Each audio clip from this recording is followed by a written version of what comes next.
महाराज जी के आज के विशेष अंक में रक्षा सूत्र परिवार के सभी सदस्यों का हार्दिक स्वागत है। बाबा जी के भक्तों को राम राम।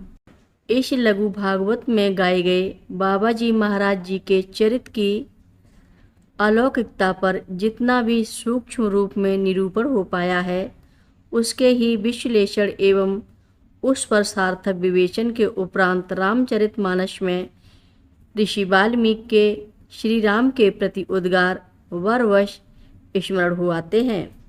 परंतु जैसा पूर्व में भी निवेदन किया जा चुका है, हमारी सांसारिक स्वार्थ की बलवती मनेच्छाओं ने सब कुछ देखते जानते हुए भी हमें उनसे आत्मसात कर पाने से वंचित कर दिया। कुछ अपनी ही निर्मूल शंकाओं के कारण भी और सांसारिक बुद्धि लगाने से भी मन संकित वंचित भक्ति घने हमारी दशा अर्जुन की तरह रही। दिव्य पक्षु पाकर भी विराट के मुंह डारों में समाते अपने प्रिय पुत्र अभिमन्यु को न देख पाया अर्जुन। परंतु क्यों उसने केवल पितामह गुरु द्रोण कर्ण दुर्योधन दुशासन आदि को ही देखा डारों में समाते? क्या केवल इसलिए कि इन सबके द्वारा अपने अपने भाइयों अपनी द्रौपदी के प्रति किए गए अन्याय को वह अपने अवचेतन मस्तिष्क में संजोए था? और क्या इसी अन्याय के प्रति अवचेतन में बसी उस क्षोभ युक्त कुंठा के कारण ही उसने विराट में उतना ही देखा जितना वह देखना चाहता था? यद्यपि वह रूप से डारों में समाते उन्हीं संबंधियों को वह अपना पूज्य अपना प्रियजन कहता रहा, स्पष्ट है कि विराट का भी भावानुरूप ही दर्शन हो पाया उसे। भाव चाहे चेतन रहा हो अथवा अचेतन, और शायद तभी ही भगवान ने उसे पूर्व में ही गीता के 11वें अध्याय का 7वां श्लोक सचेत कर दिया था, कहकर कि तू जो देखना चाहता है मेरे इस विराट रूप में देख ले।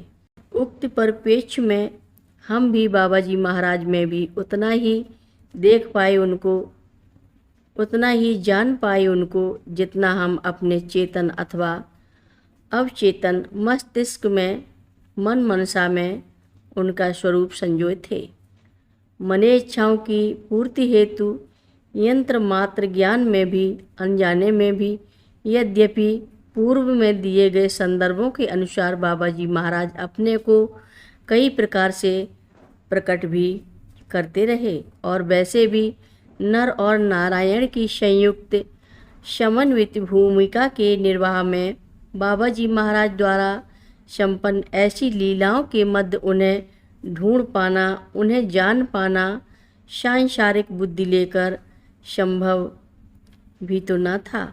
संभव था तो केवल उनका अनुभूति दर्शन हो पाना ही। दूर चले गए हैं प्रायः समाधिस्थ से, मिलने का समय भी सीमित हो चुका था। केवल अत्यंत आर्त को ही असमय दर्शन देते थे। कारण पूछने पर केवल इतना भर कह देते थे, किसी के आँख ही नहीं है जो मुझे पहचान सके। सभी केवल स्वार्थ से मुझसे कुछ न कुछ मांगने आते हैं। मेरे लिए कोई नहीं आता, मुझे अशांति हो जाती है। अधिकतर गहनता में खोए शौचादि के लिए भी उन्हें सचेत करना पड़ जाता। भीतर अपने कक्ष में जाकर कंबल उत्तरीय आदि भी उतार कर फेंक देते। केवल एक धोती अस्त व्यस्त अवस्था में लपेटे अधनंगे बने ध्यानावस्थित हुए बैठे या लेटे रहते। हर रोज महाराज जी की कथाएं सुनने के लिए सभी भक्तों का धन्यवाद। सभी भक्त रक्षा सूत्र चैनल को सब्सक्राइब करें, शेयर करें, लाइक करें, घंटी बजाना ना भूलें। कमेंट बॉक्स में लिख भेजें, जय नीव करोरी बाबा जी महाराज। सभी भक्त मिलकर बोलो, नीव करोरी बाबा जी महाराज की जय जय बोलो। सिद्धि माता की जय जय बोलो। जय श्री राम बोलो।